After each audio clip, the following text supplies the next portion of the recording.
Well, what if episode 6, the Wild West one? Tom wasn't here to see it, so I'm doing this one on my own. But it was Kate Bishop and Shang-Chi running around the Old West, trying to hunt down this criminal, the Hood, who had wronged them both in different ways.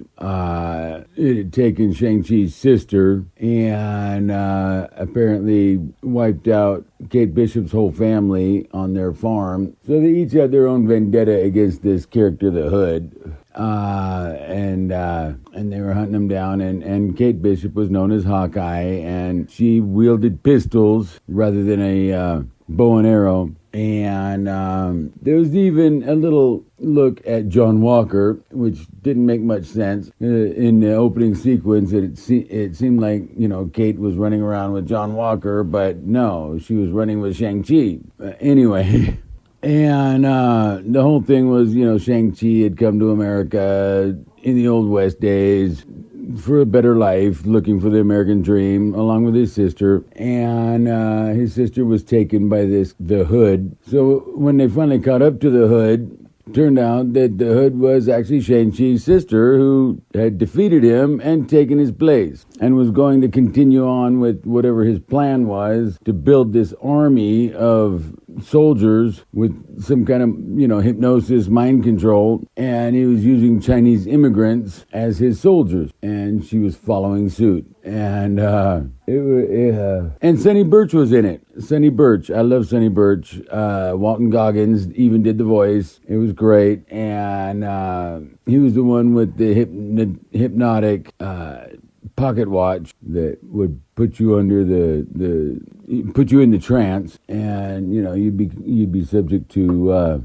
suggestion, under hypnosis. Anyway, it was trippy. I mean, there was this train that they had all the immigrants on that didn't need a track, because it was like a hover train with some kind of weird tech on it, and they talked about Tony Stark and being the inventor that he was. And it just, I don't know how I feel about this one. I mean, it is pretty much what a what-if story should be, with the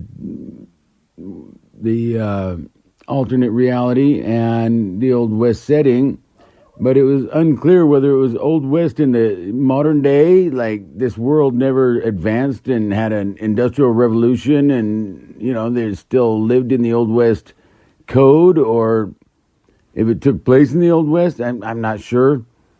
I mean, the title kind of says it, what if 1872, but what about the hovering train that flew across the chasm? Where'd that come from? And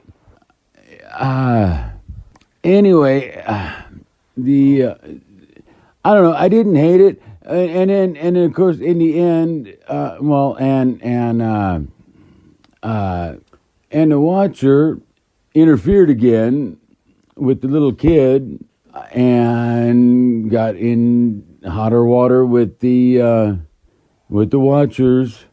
With his order of Watchers, and in the very end, they attacked him somehow, and he knocked some shards loose from the fifth dimension, and we'll see what happens to those.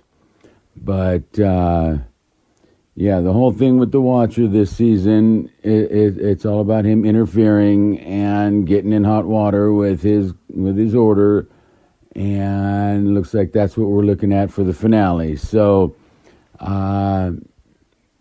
like, share, and subscribe, and thanks for listening.